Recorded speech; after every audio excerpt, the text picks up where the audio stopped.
Hello everybody, welcome back. A little update on the blaster. We have the crank out, the case is split, and we've done some cylinder work here in the meantime. As you can see, we got the hone marks nice and back and beautiful.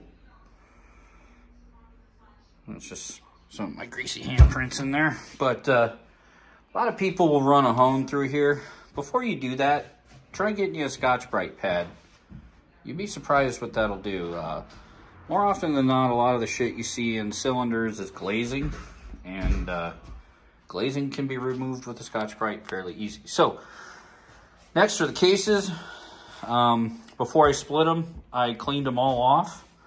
Got all that old paint and all that grease and grime and shit off, and as you can see, they turned out pretty good. I like this unfinished aluminum look, so we're gonna leave it just like that. Did it with this. I'm not sponsored by these people. You can pick this up at Home Depot for like a little under 20 bucks. It seems expensive, but man, does this shit work great. You just spray it on and walk away. Come back about a couple minutes later, and the paint literally just wipes off. If you let it dry completely, you can blow it off with air, compressed air. But I'm inside, so I didn't want to make a mess. But yeah, I mean, look at that. It turned out great, didn't it? So, what is the, what did we find out when we got these split? Well, we found out the cases are intact. Everything looks good.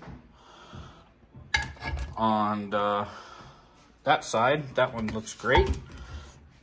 And then it is the same here.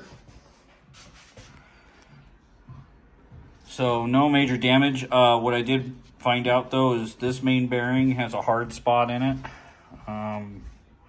About right here. So that bearing's fucked. And then this bearing came out with the crank and it is also fucked. I mean, it's okay, but when you move it, like I said, you can feel a little bit of a hard spot, a little bit of grinding. And then here you can see a piece of the piston skirt has lodged itself in between the connecting rod and that lower con rod bearing. So, I measured everything. This is a stock crank, so yeah. Excuse me. But yeah, it was, I've split a lot of cases. This one was probably the easiest I've ever done, and yielded the least amount of surprises. A lot of times when you blow up an engine, you split the cases, you're just expecting the worst.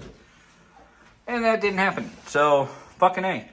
So the big plan, the overall plan, I know in the previous videos they said this and that and this and that. This is the final plan. Final plan, keep the OEM crank specs. This cylinder cleaned up so nicely, and if you look at the previous video, it's already been ported beautifully. Somebody already went through and ported all this. That is not factory porting. So we're gonna leave the stock porting, or correction, the stock cylinder size, stock bore, stock crank, leave the kick-ass porting, be happy with the 34 mil carburetor, clean up the exhaust because it's completely full of carbon, at least, you know, the pipe and then the little union on the front, and then that's pretty much it. I'm just gonna leave it alone.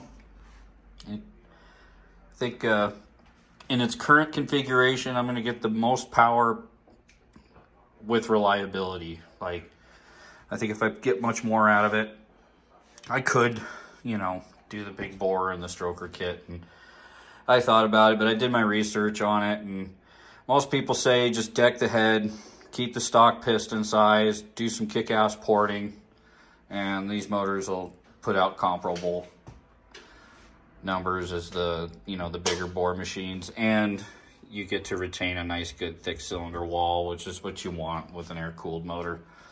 But yeah, that's pretty much it.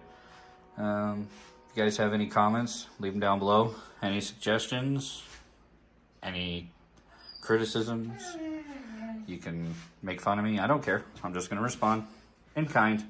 So don't get upset and don't get mad. if I make fun of you, if you're making fun of me, don't go report my shit if you started it. Like, share, subscribe. Fuck you all.